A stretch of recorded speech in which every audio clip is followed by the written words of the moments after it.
നമസ്കാരം. മലയാളി വാർത്തയിലേക്ക് സ്വാഗതം. ശബരിമല സ്വർണ്ണക്കൊള്ളയുമായി ബന്ധപ്പെട്ട് അന്വേഷണം നടക്കുമ്പോൾ തന്നെ പ്രതികൾ ഓരോരുത്തരായിട്ട് ജാമ്യം ലഭിച്ച് പുറത്തിറങ്ങുന്നുണ്ട് എന്നുള്ളത് ഈ ഒരു അന്വേഷണത്തിൽ ഒരു പ്രതിസന്ധിയിലാക്കുന്ന കാര്യമാണ്. പക്ഷേ അതേസമയം തന്നെ സിനിമാ മേഖലയിലുള്ള പല ആളുകളുടെയും പേരുകൾ ഇപ്പോൾ ഈ ഒരു അന്വേഷണത്തിൽ ഉയർന്നു കേൾക്കുന്നുണ്ട്. അതിൽ ജയറാമിൻ്റെ പേര് ആദ്യം ഉയർന്നു കേട്ടിരുന്നു. പിന്നീട് മോഹൻലാലിൻ്റെയും സുരേഷ് ഗോപിയുടെയും പേരുകൾ ഉയർന്ന് കേൾക്കുന്നുണ്ടായിരുന്നു. ഏതായാലും ശബരിമലയിലെ കൊടിമര പുനർനിർമ്മാണവുമായി ബന്ധപ്പെട്ട കാര്യങ്ങളിൽ ഉയർന്ന അഭ്യൂഹങ്ങളിൽ വിശദീകരണം നൽകി കേന്ദ്രമന്ത്രി സുരേഷ് ഗോപി.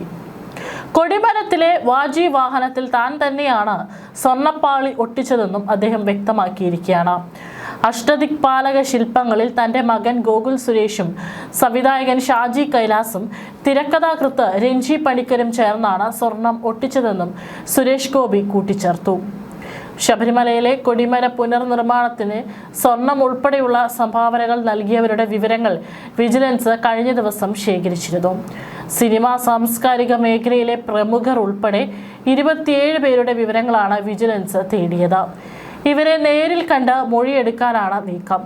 ഇതിന് പിന്നാലെയാണ് സുരേഷ് ഗോപി പ്രതികരിച്ചത്. എൻ്റെ വല്യമ്മാവൻ തിരുവിതാംകൂർ ദേവസ്വം ബോർഡിൻ്റെ ചെയർമാനായിരിക്കുന്ന കാലത്താണ് കൊടിമര പുനഃസ്ഥാപിക്കണമെന്ന ദേവപ്രശ്നത്തിൽ തെളിയുന്നത്. 300 മുതൽ 400 വർഷം നിലനിൽക്കാനുള്ള കൊടിമരമാണ് എന്നാണ് പറഞ്ഞിരുന്നത്. എൻ്റെ വിയർപ്പിൻ്റെ അംശം അതിലുണ്ടാകണമെന്ന് ആഗ്രഹിച്ചു. വീട്ടിൽ നിന്നുള്ള സ്വർണം ജ്വല്ലറിയിൽ കൊടുത്താണ് 24 ക്യാരറ്റ് സ്വർണമാക്കിയത്. മോഹൻലാൽ എന്നെ വിളിച്ച് സ്വർണം നൽകാമെന്ന് പറഞ്ഞു. ഇങ്ങനെ പലരും അതിൽ പങ്കാളികളായി. അജയ് തറയിൽ, പ്രയാർ ഗോപാലകൃഷ്ണൻ ഉൾപ്പെടെയുള്ള വലിയ ഭക്തരെല്ലാം കൃത്യമായി രേഖപ്പെടുത്തിയാണ് വാങ്ങിച്ചത്. അതിന് രസീത് വാങ്ങാൻ നിന്നില്ല, ഭഗവാന് സമർപ്പിച്ചതാണ്. പോലീസ് അന്വേഷിക്കട്ടെ, ഞാൻ രേഖകളൊന്നും സൂക്ഷിച്ചിട്ടില്ല, അവർ സൂക്ഷിച്ചിട്ടുണ്ടാവും എന്നാണ് സുരേഷ് ഗോപി ഇപ്പോൾ ഉയർന്നു വന്നിട്ടുള്ള ഈ വിവാദങ്ങളോട് പ്രതികരിച്ചിരിക്കുന്നത്.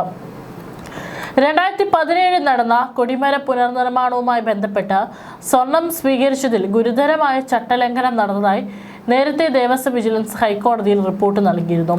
സുരേഷ് ഗോപി, ഗോകുൽ സുരേഷ്, സുധീർ കരമന, രഞ്ജി പണിക്കർ, സുരേഷ് കുമാർ തുടങ്ങിയവർ ചടങ്ങുകളിൽ പങ്കെടുക്കുന്ന ദൃശ്യങ്ങൾ പുറത്തു വന്നിരുന്നു. എന്നാൽ മുൻ അഡ്വക്കേറ്റ് കമ്മീഷണറായിരുന്ന ASP കുറിപ്പ് സമർപ്പിച്ച പട്ടികയിൽ സുരേഷ് ഗോപിയുടെ പേര് മാത്രമാണ് ഉൾപ്പെട്ടിട്ടുള്ളത്. ശബരിമലയിൽ ജീവനക്കാരുടെ പണമിടപാടുകളിലും അന്വേഷണത്തിന് ഹൈക്കോടതി ഉത്തരവുണ്ടായിരുന്നു. കഴിഞ്ഞ മണ്ഡല മകരവിളക്ക് കാലയളവിൽ ശബരിമലയിൽ ജോലി ചെയ്തിരുന്ന ജീവനക്കാരുടെ ഇടപാടുകൾ സംശയകരമെന്ന് ദേവസ്വം വിജിലൻസ് റിപ്പോർട്ട് നൽകിയത്. ഇതിന്റെ അടിസ്ഥാനത്തിലാണ് വിശദമായ അന്വേഷണത്തിന് ഹൈക്കോടതി നിർദ്ദേശം നൽകിയിരിക്കുന്നത്. മണ്ഡലകാലത്ത് സന്നിധാനത്ത് ജോലി ചെയ്തിരുന്ന മുഴുവൻ ജീവനക്കാരുടെയും വിവരങ്ങൾ ശേഖരിക്കണമെന്നും 3 ആഴ്ചയ്ക്കകം റിപ്പോർട്ട് സമർപ്പിക്കണമെന്നും ഹൈക്കോടതി നിർദ്ദേശിച്ചു. സന്നിധാനം പോലീസിൽ പരാതി നൽകാൻ ശബരിമല സ്പെഷ്യൽ കമ്മീഷണർ എക്സിക്യൂട്ടീവ് ഓഫീസർക്ക് നിർദ്ദേശം നൽകണമെന്നും ആ പരാതിയുടെ അടിസ്ഥാനത്തിൽ ക്രിമിനൽ കേസ് രജിസ്റ്റർ ചെയ്യണമെന്നും ഹൈക്കോടതി നിർദ്ദേശം നൽകി. ചുരുങ്ങിയ സമയത്തിനുള്ളിൽ 14 ലക്ഷത്തിലധികം പോസ്റ്റ് ഓഫീസ് വഴി മാത്രം കൈമാറ്റം നടന്നുവെന്നാണ് കണ്ടെത്തൽ.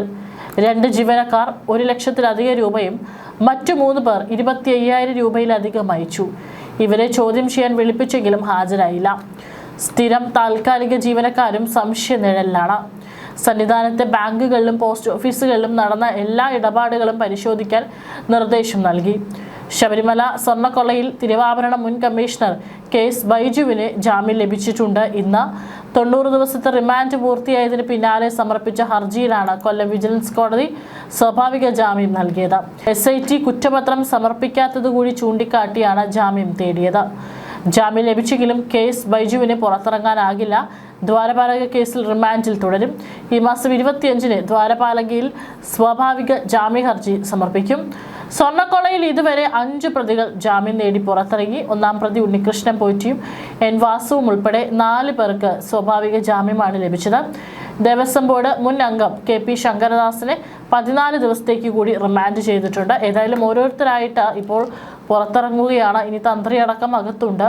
അത് തന്ത്രിയാണ് ഏറ്റവും വൈകി അറസ്റ്റ് ചെയ്തിരിക്കുന്നത്. അതുകൊണ്ട് തന്നെ തന്ത്രിയുടെ കാലാവധി, കുറ്റപത്രം സമർപ്പിക്കാനുള്ള കാലാവധി ഇനിയും ഉള്ളതുകൊണ്ടാണ് തന്ത്രിക്ക് ജാമ്യത്തിനായിട്ട് അപേക്ഷിക്കാൻ സാധിക്കാത്തത്. അതേസമയം തന്നെ ഇപ്പോൾ ജയറാമിനെ അടക്കം വീണ്ടും ചോദ്യം ചെയ്യാനുള്ള സമൻസ് അയച്ചിട്ടുണ്ട് എന്നുള്ള റിപ്പോർട്ടുകൾ പുറത്തു വന്നിരുന്നു. കൃത്യമായിട്ട് ശബരിമല സ്വർണ്ണക്കൊള്ളയിൽ അന്വേഷണം നടക്കുമ്പോൾ തന്നെ കൃത്യമായിട്ടുള്ള തെളിവുകൾ തെളിവുകൾ ശേഖരിക്കുമ്പോൾ തന്നെ ഓരോരുത്തരായിട്ട് കുറ്റപത്രം സമർപ്പിക്കാത്തതിനാൽ പുറത്തിറങ്ങുന്നതാണ് ഇപ്പോൾ ജനങ്ങൾക്കും ആശങ്ക ഏറ്റുന്ന ഒരു കാര്യമെന്ന് പറയുന്നത്. മാത്രമല്ല, ഇപ്പോഴുള്ള പ്രതികളെ ചോദ്യം ചെയ്യലിൽ നിന്ന് കൂടുതൽ ആളുകളിലേക്കും മറ്റുള്ള പ്രതികളിലേക്ക്, ഈ പറയുന്ന വമ്പൻ സ്രാവുകളിലേക്കും അന്വേഷണം കടന്നിട്ടുണ്ടോ, അല്ല ഇവിടെ വരെ എത്തി ഒരു ഫുൾ സ്റ്റോപ്പ് ഇട്ടിരിക്കുകയാണോ, ഇനിയും കൂടുതൽ ആളുകളെ ഇതിലേക്ക് ഉൾപ്പെടുത്തുമോ എന്നുള്ള കാര്യങ്ങളൊന്നും തന്നെ ഇപ്പോൾ അതിൻ്റെ വിശദാംശങ്ങളൊന്നും തന്നെ പുറത്തു വന്നിട്ടില്ല. കൃത്യമായിട്ടുള്ള മേൽക്കോടതിയുടെ, ഹൈക്കോടതിയുടെ മേൽനോട്ടത്തിലാണ് അന്വേഷണം നടക്കുന്നത്. അതുമാത്രമാണ് കേസിലേറെ ആശ്വാസം എന്ന് പറയുന്നത്. അതേസമയം തന്നെ കൃത്യമായിട്ടുള്ള തെളിവുകളുടെ അടിസ്ഥാനത്തിൽ ഇനിയും കൂടുതൽ ആളുകൾ അറസ്റ്റിലാകാനുള്ള സാധ്യതയും ഇവിടെയുണ്ട്. അതിനിടയിലാണ് സുരേഷ് ഗോപിയെ പോലെയുള്ള, അദ്ദേഹം ഇപ്പോൾ കേന്ദ്രമന്ത്രിയാണ്, ആ സമയത്ത് അദ്ദേഹം നൽകിയിട്ടുള്ള സ്വർണത്തിൻ്റെ കാരണം സഹിതം ഇപ്പോൾ എന്താണ് എന്നുള്ളത് വ്യക്തമാക്കിക്കൊണ്ട് പുറത്തു വരുന്നത്.